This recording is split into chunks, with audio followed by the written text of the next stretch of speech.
U.S.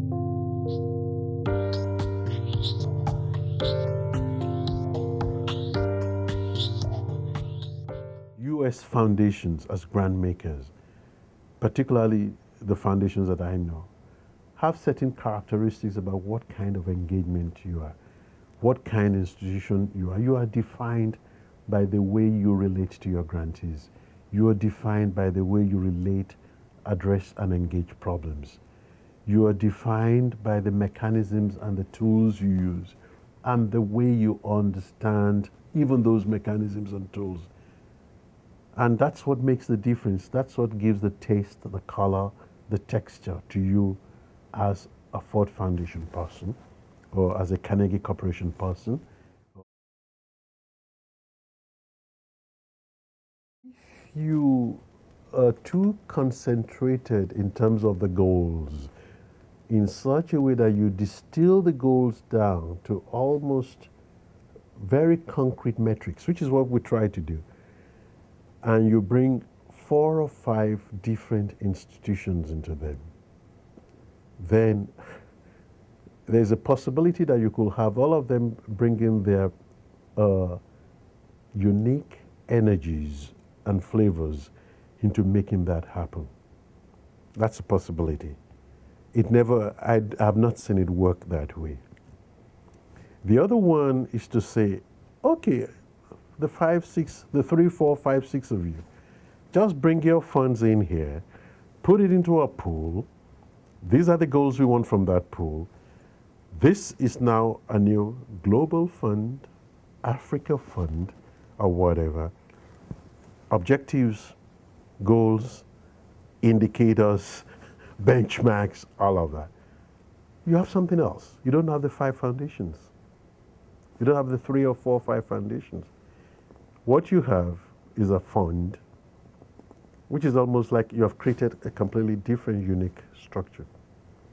But what we have had is a problem, an issue, 4 or 5 foundations specifying an aspect of that problem or issue and saying we want to work on it and we want to address it differently, because the grants might be joint grants, but they normally are never, they scarcely are one grant. There are 3 or 4 grants to address that issue. Once you begin to have 3 or 4 grants to address that issue, the different flavors come into it. So it's that particular unique texture of the culture of your foundation, of its practices, of its relationship with its grantees, relationship with policymakers, relationship with its environment and terrain that defines it. And you don't want to lose that in a monolithic structure of a fund in which you dump your money into it and you sink it in, and the special defining characteristic of your foundation in terms of how it relates to its grantees and relates to the world does not show. I have always had the definite need for a specialist who has the capacity to think beyond the narrow boxes of their specialization. So as a specialist, as a generalist, you can't work on gender issues or gender rights or human rights without somebody who does not have at least the functional, basic, foundational knowledge of that field. That's one. But it's not about the really micro knowledge, because it's about grant making. I value people with commitment a lot. I am not overly enamored to the technocratic know-it-all who believes that they have the answers. The answers are out there. You know, getting the answers to a solution to any major issue or problem is a result of the different players. I do not believe in grant makers that are gatekeepers. They should be platforms for the engagement of knowledge, engagement of ideas, engagement of ideologies, engagement of values, and all of that. The grant maker has enough knowledge to know what the layout of the field is, who the players are, and who is most knowledgeable in that, or to find out who is most knowledgeable in that.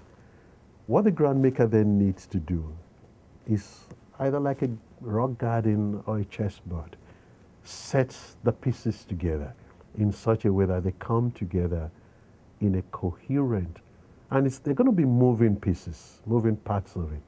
They come together to create this kind of moving clockwork.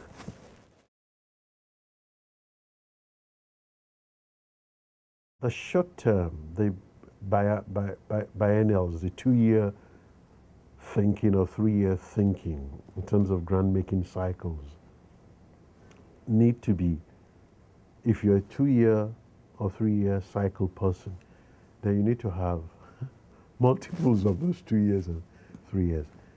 There's always a kind of what I call erosion or wastage in terms of the movement of grant makers. But if you have a consistency, a consistent, clear goal and time frame that says, look, this collaborative will come together over a 5-year period in the first instance, and we'll renew it for another 5 years or maybe another 3 years or whatever.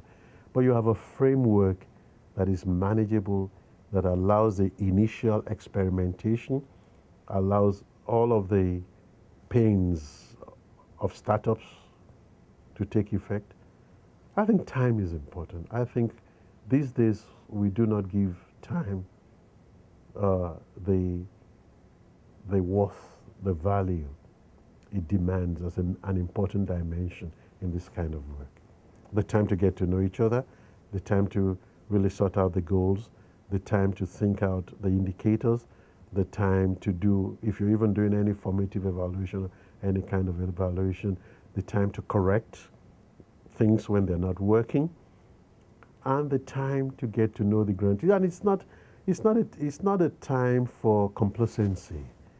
You see, many people think given time means you allow complacency to set in. I think it's a wrong way of looking at both the grantees and the grant makers themselves. Of course, there's an infinite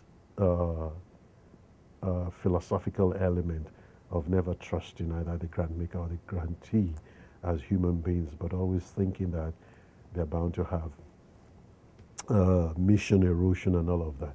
But if you have faith in your good grant makers, the selection, the recruitment and selection process of who works on these things, and the selection process in terms, and the judgment in terms of who you work with,